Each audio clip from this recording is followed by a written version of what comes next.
It is Sunday, February 16th. Man, we're halfway through the month already. It's flying by. Black History Month. And we started our series last week. We brought up some great icons, and we have more to come this week. So I'm excited about all the ones we're going to discuss this week. Want to welcome everybody to the show. Make sure you hit the subscribe button, the like, the share, and all that stuff, the notification bell. And yes, sharing is caring. So make sure you do that for us. We are on the 411 Sports World Network on YouTube. That's 411 Sports World Network on YouTube. And also we have a simulcast on Surge Sports, which is on YouTube as well. So we thank Surge Sports, Northeast based sports programming network, and they picked us up for a simulcast. So we're everywhere, guys, and can't wait for people to get to hear the voices of, as you can see, the gentleman with the red backdrop there, Mr. Henry Brown, a legend in his own right. He will not humbly tell you that, but I will. And then also Hot Tub Tony, King of Controversy. He's here in the building as well, representing the ATL. And Hot Tub is always on top of things, especially when it comes to uh, important topics. So we are here, ready to roll. So we'll throw those credits up, and when we come back, you're gonna hear the voice of Henry Brown as he kicks this thing off.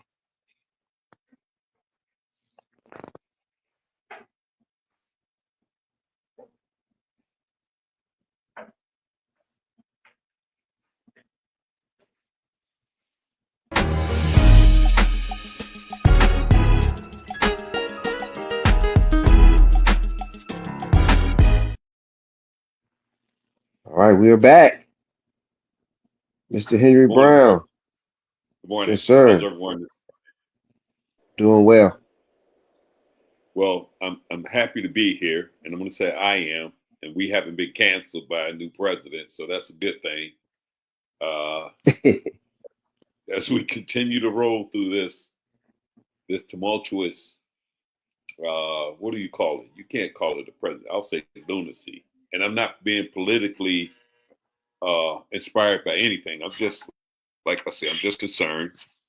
But we're here for sports, so. I want to thank Tyrone again for this platform for us to discuss perhaps some of the most impactful Black athletes of the 20th and 21st century. It's you see all this stuff here, so I have a front row seat at a lot of things that happen. For example, the '68 Olympics. I watched Jim Brown when I was a kid, Bill Russell.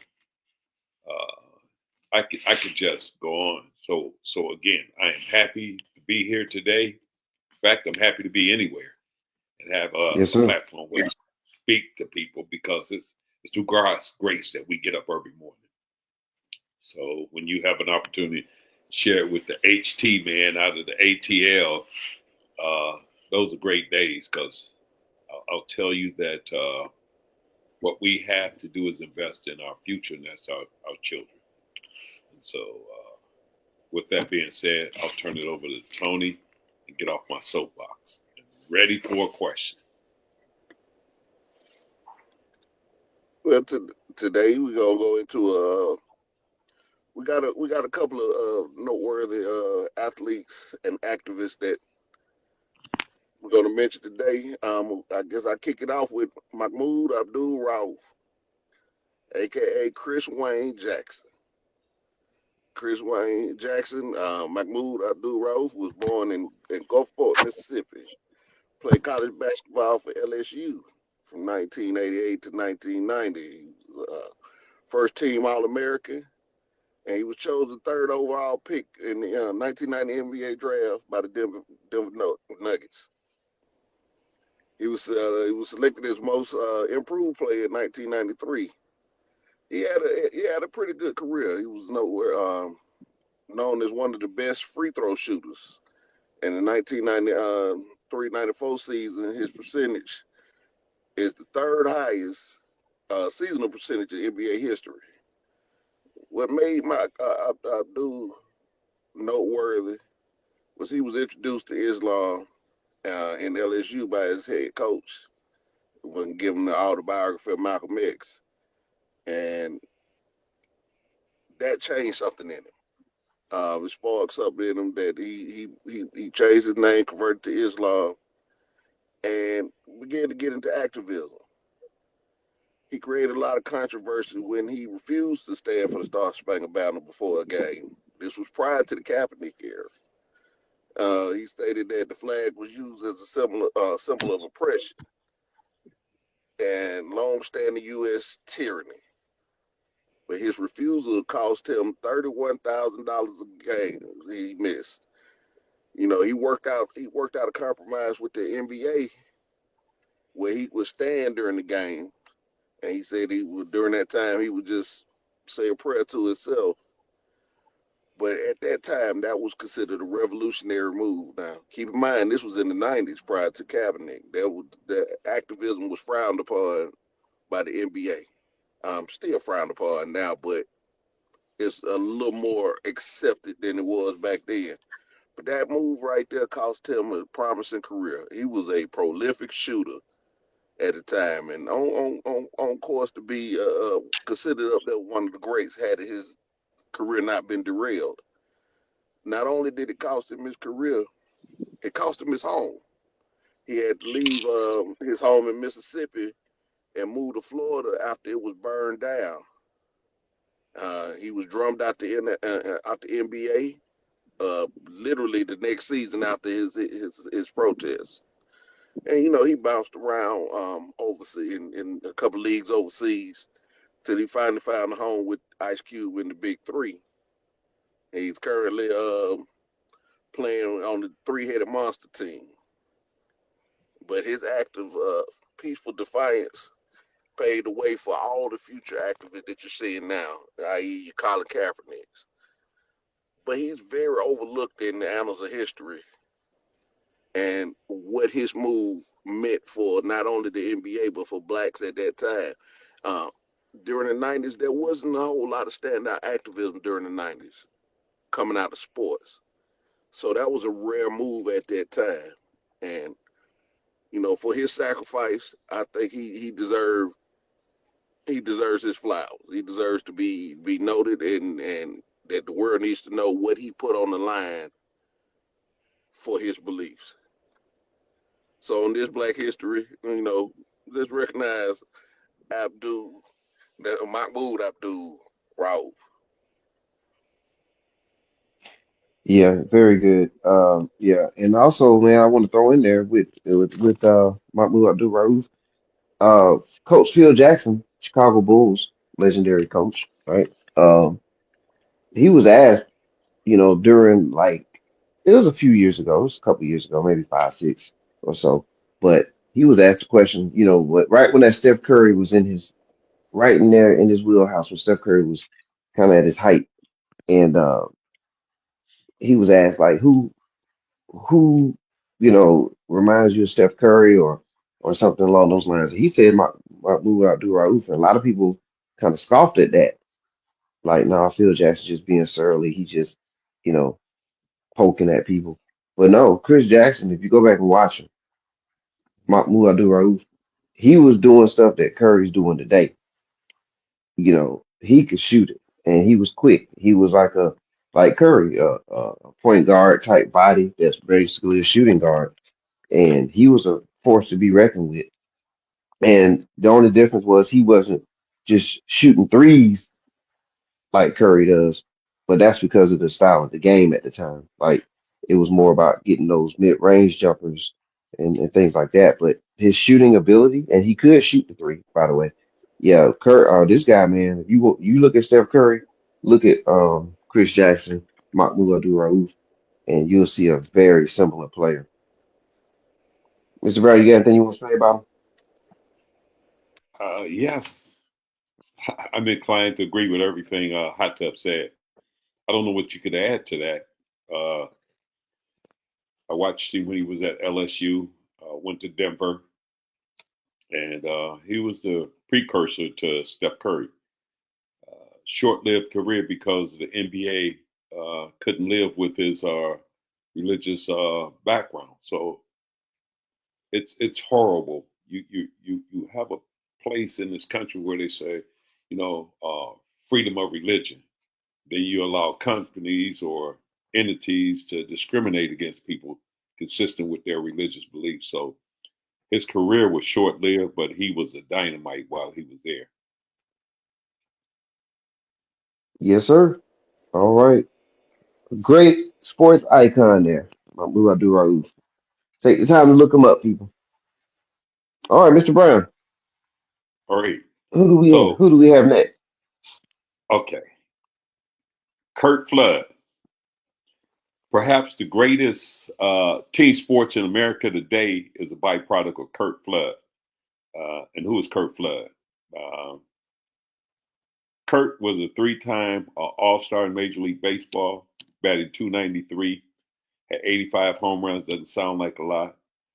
He had 636 runs batted in, and he was with the St. Louis Cardinals from 58 to 69. Uh, and what makes Kurt Flood a icon of baseball? The thing you have to realize today is the money that the baseball players are receiving today is a direct byproduct of Kurt Flood bringing in the labor unions back then. And people frown on labor unions. They tell you that they're no good. But the money that they're making today is directly linked to him. And that's when the antitrust rule, when Congress wrote their antitrust rule because of Kurt Flood. How did Kurt Flood start this journey? The team wanted to trade him to someplace he didn't want to go. And he told them, I'm not going to accept the trade. And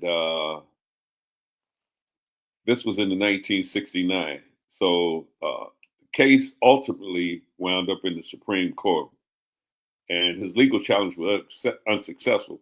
But it brought about additional solidarity among players as they fought against baseball reserve clause and sought free agency. The reserve clause was that they could keep you no matter how long you've been there. And Kurt Flood, in his later years,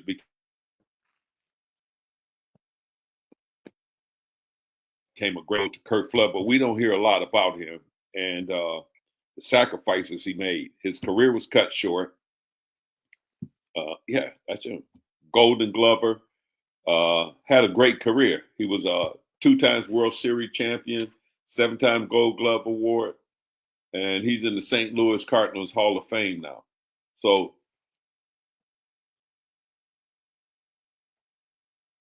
time we want to get to in life, and Kurt Flood went through the fire. So you hear a lot about great players, Reggie Jackson, Willie Mays, Barry Bonds. Rarely is Kurt Flood talked about. But if there is someone who stood on the precipice to push the labor movement into Major League Baseball, you have to be grateful for Kurt Flood.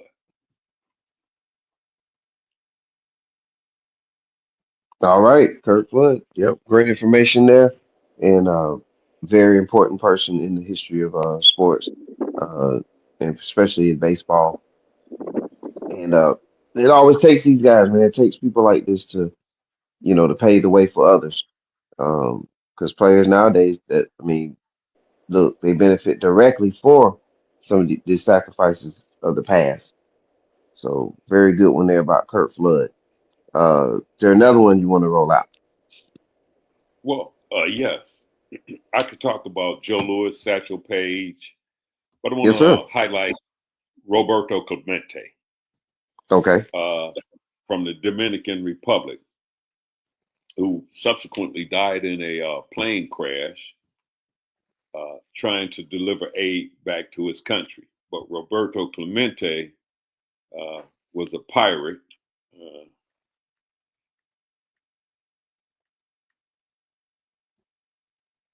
he played for the Pirates. Uh, we tend to link Black History Month with people who were born in this country of African American descent. And the reason I thought Roberto Clemente was a great guy.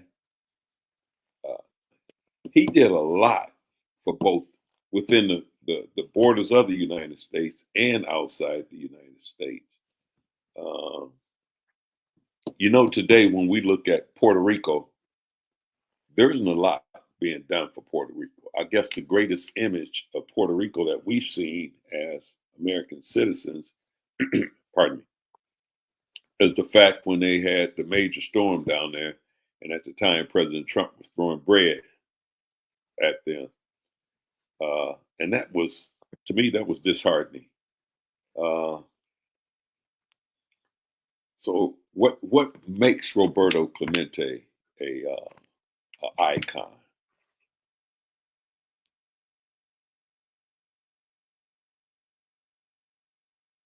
It's about too frequent that won't give a thing.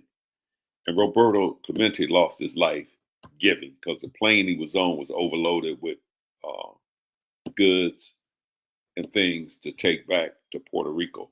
But he was also another great baseball player. And I know, you know, baseball isn't one of the sports that we spend a lot of time looking at. The season is long. I usually Hmm. start watching baseball around October. And October, that's when everything has to be in place.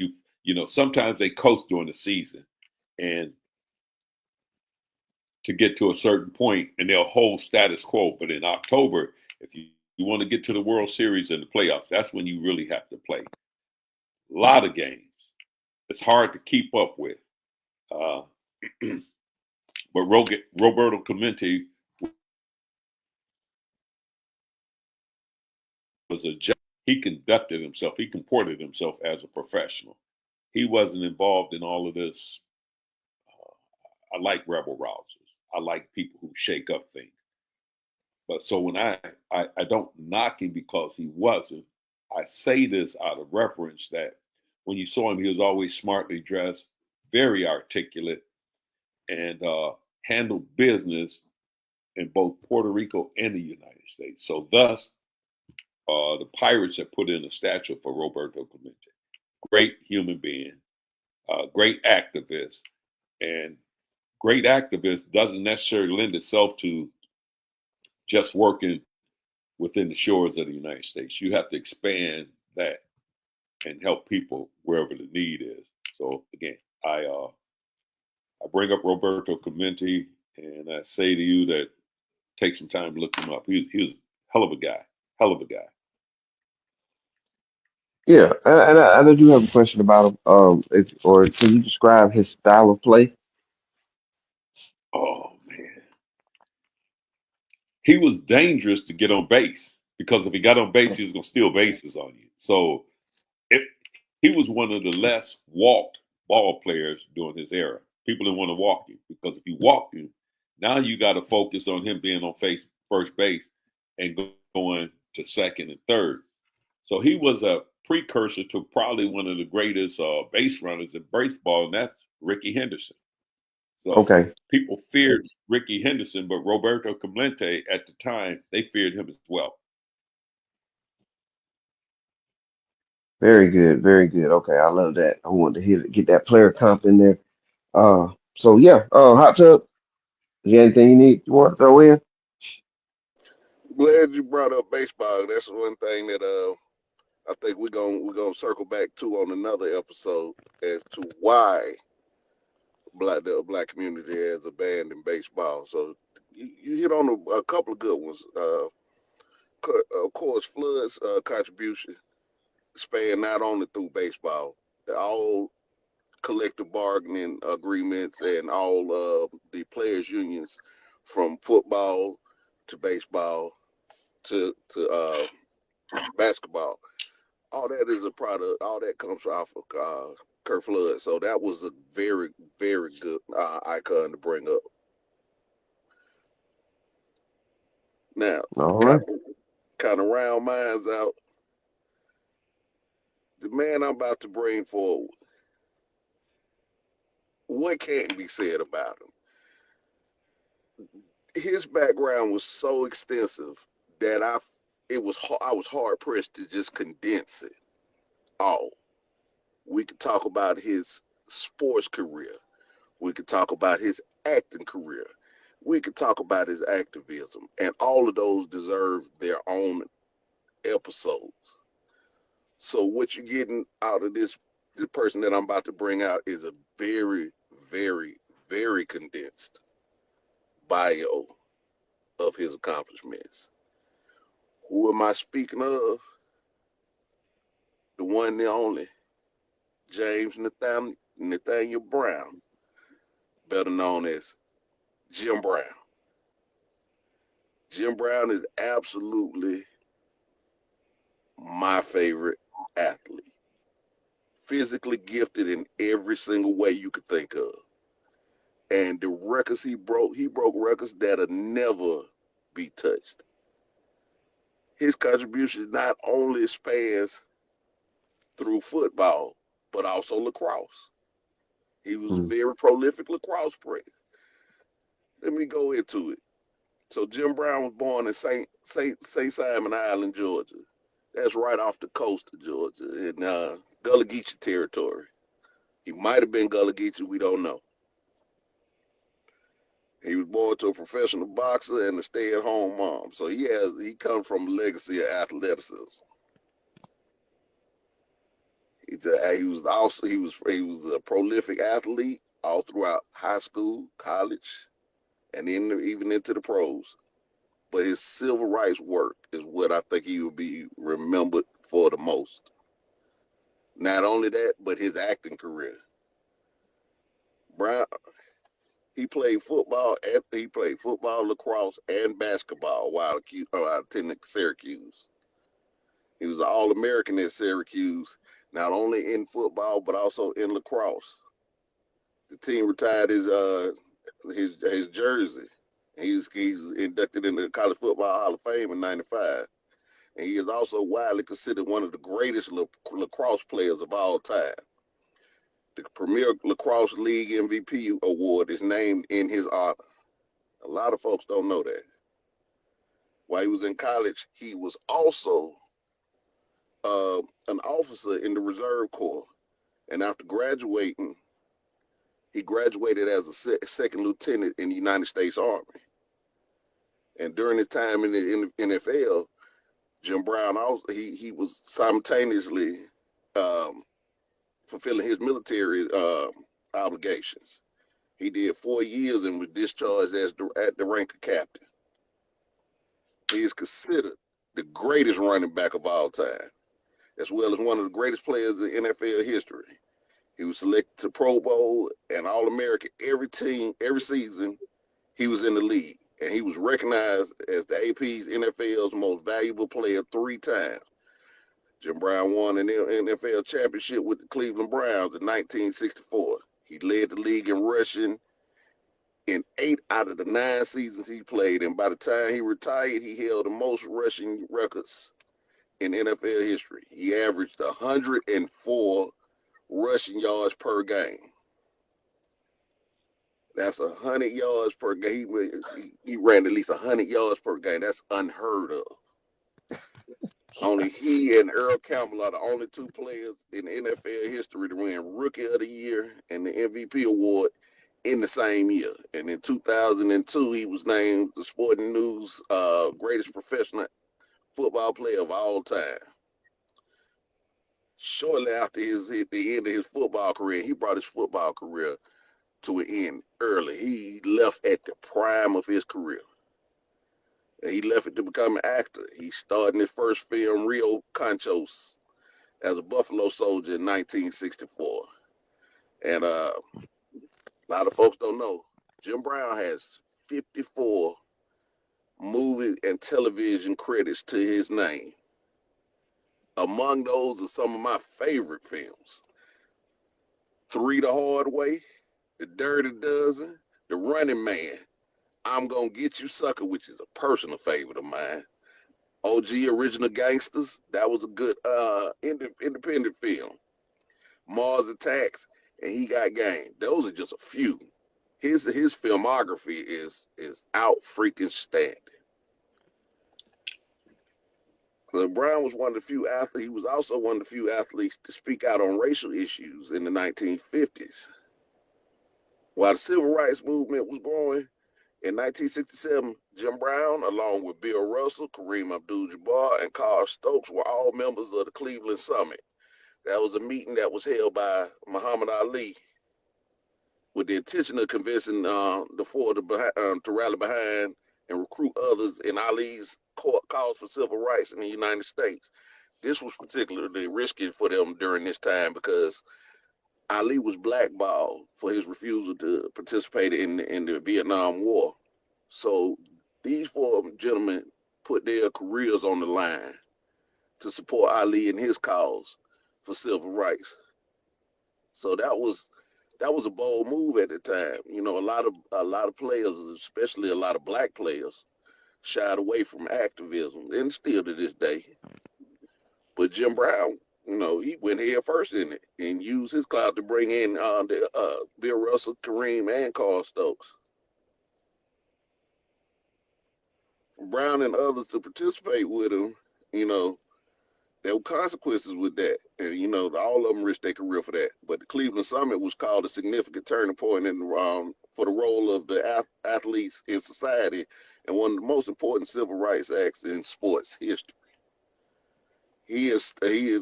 Um, Jim Brown has founded a lot of different organizations. Among those, in 1966, he founded the Negro Industrial Economic Union, later known as the Black Economic Union, to help promote economic opportunities for minority-owned businesses.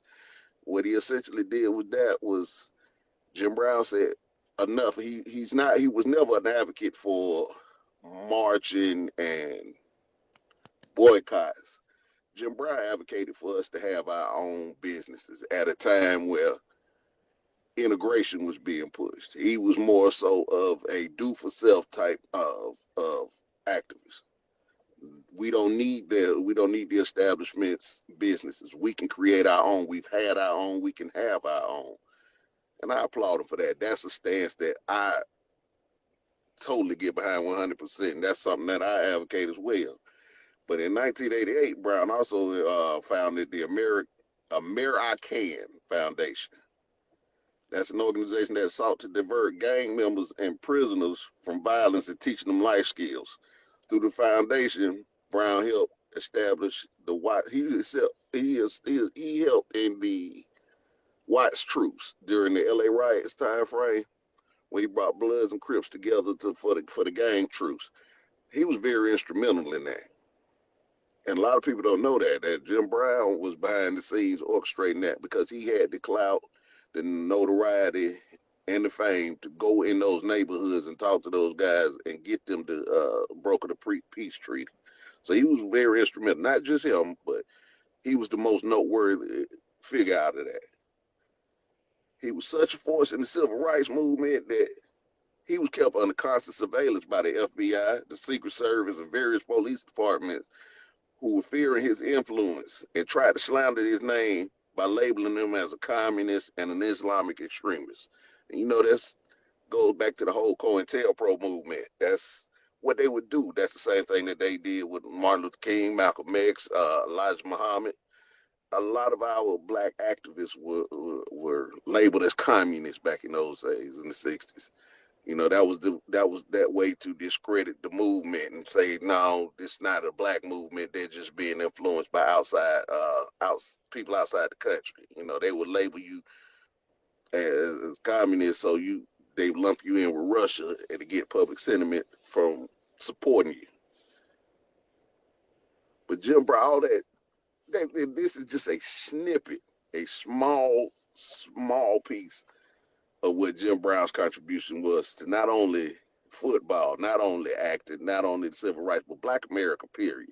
So Jim Brown will always be, in my eyes, one of the greatest activist athletes of our time. So salute to this Black History Month. Salute to Jim Brown. Yes, Jim Brown, man. What more can you say about him? I mean, Oh, total there's a lot icon. more that can be said. Gentlemen, I had a time condensing this.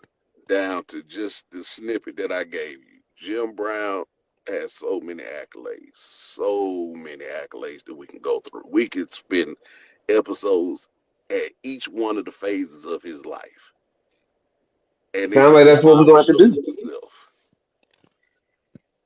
Say again? That sounds like something we're gonna need to do then. Yeah, hey, I'm down for it. That's one of my personal heroes right there. All right, Mr. Brown, comments? Well, how do you follow up with that soliloquy of Hot Tub? Hot Tub, outstanding. One thing I would like to add to he was deprived of winning the Heisman Trophy. He He was the was. premier You're running absolutely back right. in the nation. Yeah. And then he went on to win the Cotton Bowl, which was at that time a national championship. Mm-hmm. And so we talk about revisionism. You see how they took the Heisman Trophy away from what's my man at USC, the running back, Oh, Bush, Reggie Bush. Reggie Bush, Reggie yeah. Bush. Then they had to give it back to him. So Mm-hmm. no one has ever said, hey, we need to make this right for Jim Brown and give him a Heisman Trophy. They never talked about that. They never tried to fix that. So that was Never. my only thing. Yeah. So he was robbed of the Heisman. Wow. Yeah. I tell you Right. what, and then also his number 44. And again, we'll talk about that when we do a series on Jim Brown. And I can't wait for Hot Tub to go into details on that. But that number 44, ladies and gentlemen, that's a significant number in the history of Syracuse football, and that's because of Jim Brown. And we'll Because definitely only two reveal people that. ever wore it. Ernie Yep. Davis and Jim Brown. And he Absolutely. recruited Ernie Davis to come there. Wow. Another great one. Yep. Before we leave out for Jim Brown, I want to throw in one thing. During his time at Syracuse, I really downplayed that time because oh my God, it was so much behind that. But Yeah. he not only played football, he not only played lacrosse, which he is a legend in lacrosse. He also played basketball. He also ran track and field. Jim Brown was just an all-around athlete. Yeah. You know, I put him in the same frame of mind as of physically gifted people like Herschel Walker. Mm-hmm. Jim Brown was just a total package, and his career could have went on. He could have had a longer, more prolific football career. He chose to leave at the height of his career just because he wanted to do acting. I just want to do something else. So hey man, I can go on and on about Jim Brown, but I'm sorry. This is great, man. This is great. Hey, man, I can't wait for us to do the series on him, man, because, man, like you said, there's nothing more. I mean, there's more and more and more that you can say. It's so much But more. we'll definitely dive into that. Well, I can't wait for that. Mr. Brown, you have a boxer that you want to bring up today. I talked about Joe Louis, but I'd much rather delve into Joe Louis was a great guy. Make no mistake about it. He galvanized the black community around his ability to fight. But I sent some recommendations in, and I didn't know which ones that you wanted me to talk about. No But problem. I'd like to talk about my living legend. In 1968, I was in high school, and I remember skipping school to go by a friend's house to watch the Olympics. And that's when you got segments. That's when the nice color televisions first came out and what have you. The person I want to talk about was born June 6, 1944. Now, Hmm. you got to understand, born in 1944. And so now you're in the 60s. And you have to deal with a person, and the name I'm going to give you, probably one of the most vile human beings outside of Bull Connor, was Avery Brundage. To get the Olympics to Mexico, they killed hundreds of people, bulldozed villages and cities where these guys, where the families live, to make an Olympic village. So it started out on some tumultuous times because of, I mean, they push people in the ocean. You can, I would encourage you to go in and look at the 68 Olympics and how it started. But the guy I'm talking about is 1944, Tommy C. Smith. Uh, he was an American track athlete and a wide receiver. He played in the National Football League as well. But at the Wow. 68 Olympics, Tommy Smith was 24 years old. He won a 200-meter sprint gold medal. Now, this was the first time in the history of track and field that the 20-second barrier was broken by a sprinter. So he ran 19.83. He won the Olympic gold medal. And here's what you have to look at. And when you go back, and I have that picture in my office of him, John Carlos, and this Australian. And at the award ceremony, they dropped their head and raised the Black Power fist and was immediately kicked out of the Olympics. And the white guy that was standing next to him, he left with them. He took second place, if memory serves me correct. Right. There he is on the. So they were immediately escorted out the Olympic Village, returned to the United States. They couldn't get a job. They wasn't allowed to participate in any track events because United States Track and Field Federation ran everything. So they was essentially banned from participating in any events. John Carlos participated, ran one of the fastest 100 meters. I think at that time it was 9.9 something. They disavowed the record, said that he had on inappropriate shoes. So they continued to suffer for their podium black fist. So that became a symbol of America. Before that, no one used the Black Power sign. It was ushered in by John Carlos and Tommy Smith. Tommy Smith now went on after years of languishing in the abyss, went on to coach at San Jose State, and he's one of the premier track coaches in the United States of America. He's 80 years old, and he was drafted in the NFL in '67. So he left and went and played, ran in the Olympics, and then came back home. So what do you have in Tommy Smith? You have an activist who stood up to the power structure and told them that, look, what you're doing to us at home, and then you want us to come over here and kumbaya. That was the Olympics where they wanted Abdul-Jabbar to play for the American basketball team. He turned them down. And then you had Lee Evans, and Lee Evans wore black socks, black shoes, and ran in a black glove to symbolize his. And he only ran to one event, and he was escorted out. And the other quarter miler name was Larry James. So they came in 1 and 2. It was they called the '60s the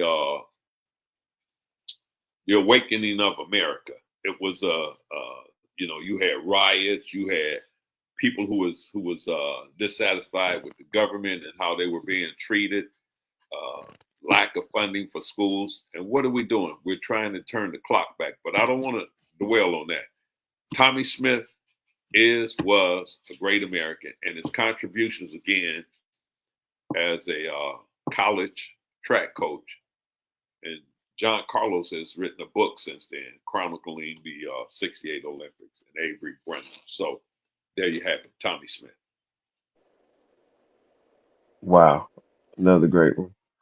Man, this has been man, enlightening episode, man. And you guys brought it, man. You brought a lot of great people to light and to the forefront. And I just, my suggestion is like what you just said earlier. Encourage everybody to look these people up and just and get some more information about them and share it with people. Share this episode with everybody because we're highlighting uh, historic icons that really have impacted not just the sports world but the world in general. And so, man, I'm thankful for that. Are there any more people you want to discuss, or just kind of lay out there for future episodes that you just want to give a hint to? I, let me jump in real quick because Mr. Brown, bravo, bravo. That '68 Olympic game was prolific on so many levels, and a lot of people don't understand the background behind that, the stance that those brothers took during that Olympic game. It was a lot of coordination and a lot of people behind the scenes to make that happen. And it was supposed to be more athletes participating in that protest, but a lot of them backed out at the last minute. But that was, people think that was a spontaneous protest, and it was not. Everything from their attire to the to the fist raised to the gloves to the scarves that they wore to the shoes they wore, that was all of it. Their entire ensemble had meaning to it, and it was orchestrated from top to bottom. Uh, those brothers put it all on the line, and they knew what they were risking when they participated in the protest. That's why a lot of the other athletes that were supposed to make similar stances backed out of it, including Kareem. Including Kareem. That was monumental. That was one of the most monumental moments in sports, and a lot of the behind the scenes on that gets overlooked. That, like I say, bravo to you, because that in itself could be its own episode. I'm very familiar with that one, and I love it, man. I love it when both of those brothers are highlighted. It just always brings joy to me. So my hats off to you for bringing them up. Yep, absolutely. Absolutely. And Mr. Brown, can you just kind of, before we get out of here, can you also kind of dive into the atmosphere at that time? Because to do that in 2024, it would be significantly different than in 1968. They call it the awakening of America. And that's when people actively protest. You can look back and see that the mantles of segregation were being dismantled. Discriminatory practices in stores were being dismantled. Uh, you had communities. You know, the word then was soul brother. So you walk by somebody and say, "Hey, soul brother, how you doing?" You know what I'm saying? So you had a different dynamic in the country, no matter where you went. Uh, remember this one, the Green Traveling Book. All right, you know that as we traveled around America, especially when you came from up north down south, you had to know where you were going. You had to know what gas stations you could stop at. You had to know who had a house available for you to sleep in if you needed that. So again, America was on the it was on the fast track to change, and those young men who went to the Olympics, who expressed their disdain for Avery Brundage's decision,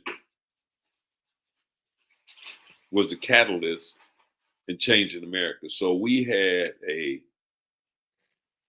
if you will, we had an opportunity to coalesce around one another as a people. And we did a lot, a great deal. It's not to say that we didn't get better, but that's it. The Green Book, it taught you where you could go, how to travel, what gas stations were available to you.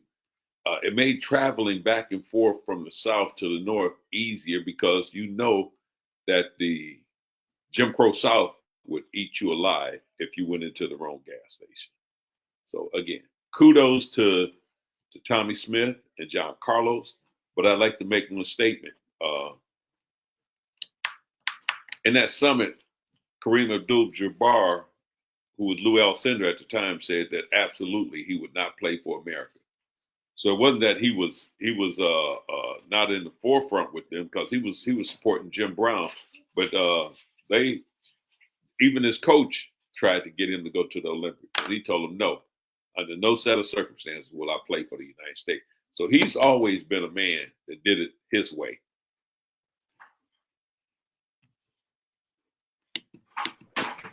And Absolutely, absolutely. And okay.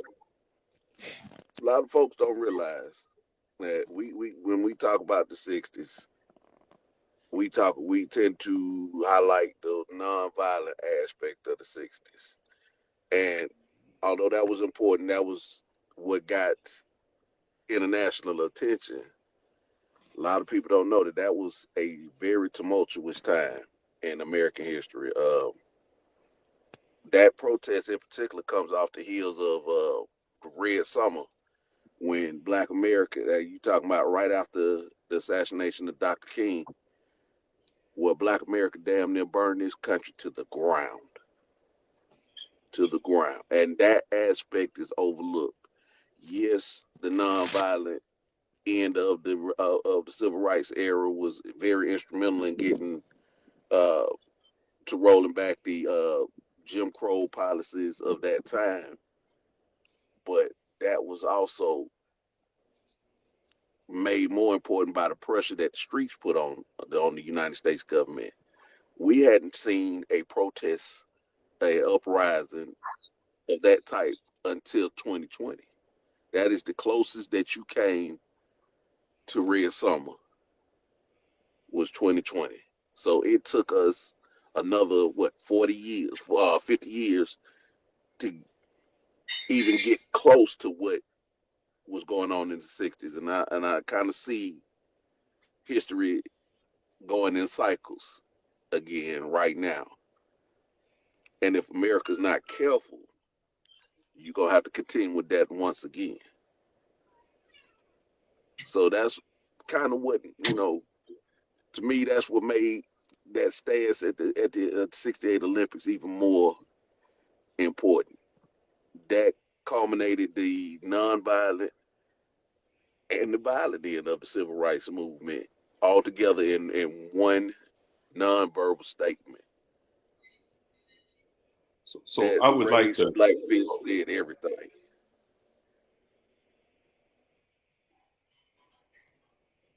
Okay, Mr. Brown.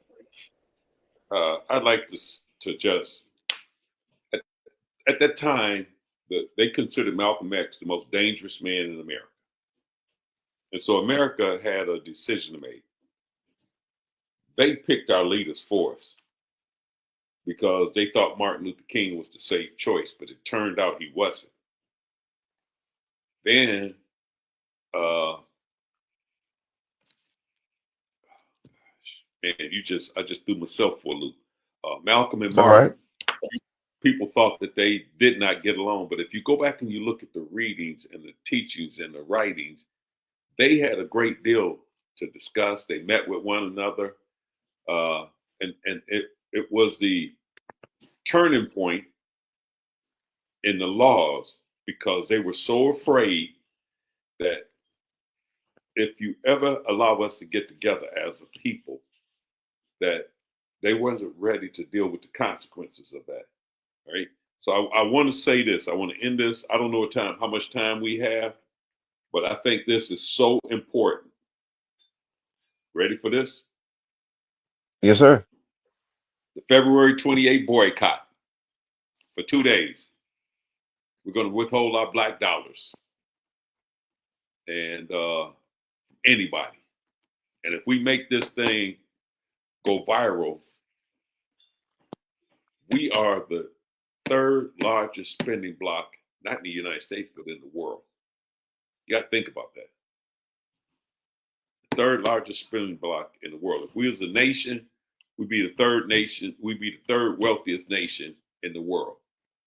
So we get disrespected. And the only thing people respect is the mighty dollar. So we're going to withhold them. I know I won't be doing any shopping.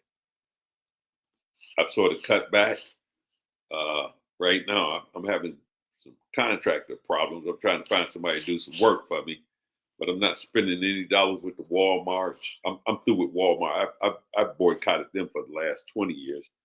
Now Target is on my hit list, and I love Lowe's. And when I found out Lowe's got rid of their diversity and inclusion program, I won't go into Lowe's anymore. I'll go to Home Depot, even though I like Lowe's better.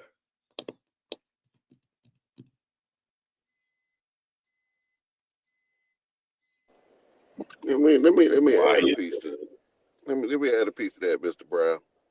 So I do respect that stance. I absolutely 100% respect it. If we want to, and I'm just giving some options to everybody who wants to take that stance. If you want to transition from those big box stores on a more permanent basis, and you're looking for alternatives to purchase some of your everyday items, I encourage everybody to go on the website WeBuyBlack.com.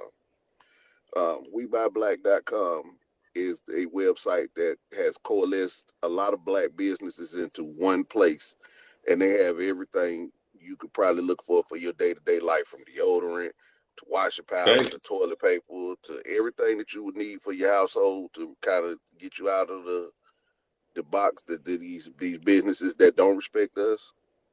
That's an Okay. alternative. You can buy everything online and It's not an guarantee to come. alternative. It's a must. It's a must. You're absolutely right. Um, so you can change your everyday habits on a more permanent basis. So instead of a boycott, it's a change of lifestyle.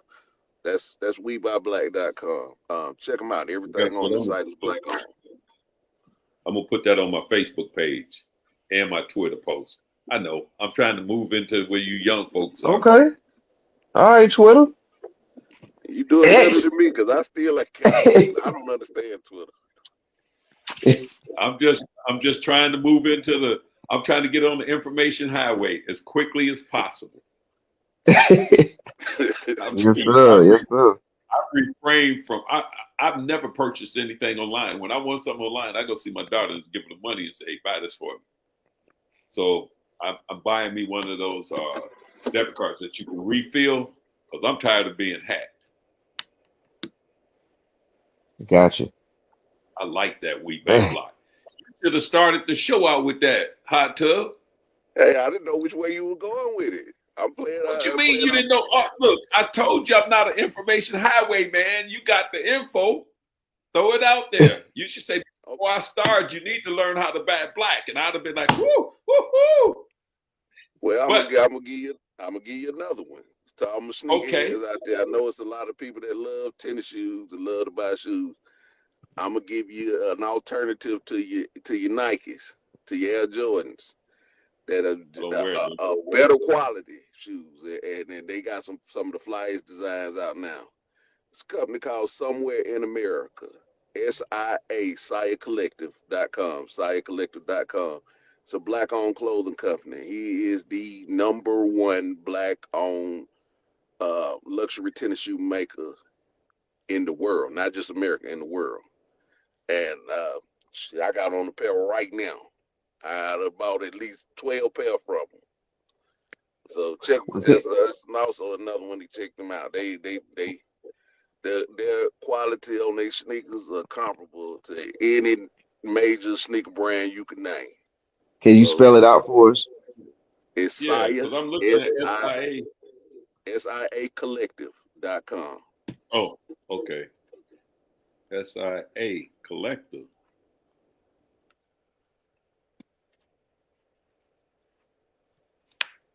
Okay, because I just went to SIA.com. No, it's SIA Collective.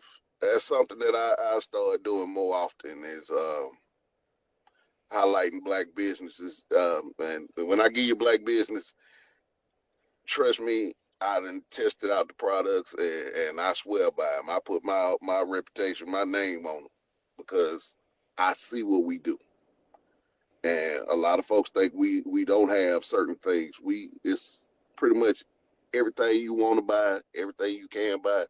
There's a black company that makes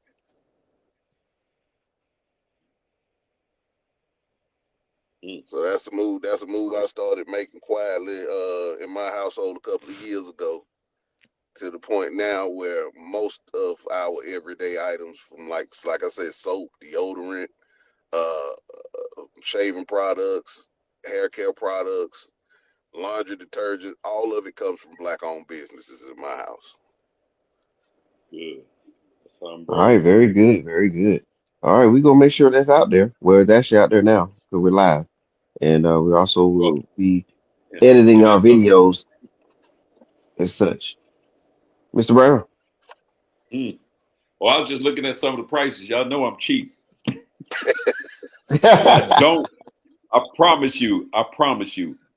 I will never wear a Jordan shoe. Never. When he reneged on Martin Luther King getting it, he said white people wear Nikes too, and I'm like, man, what the hell that got to do with anything? You know, they need your name behind making Martin Luther King a holiday.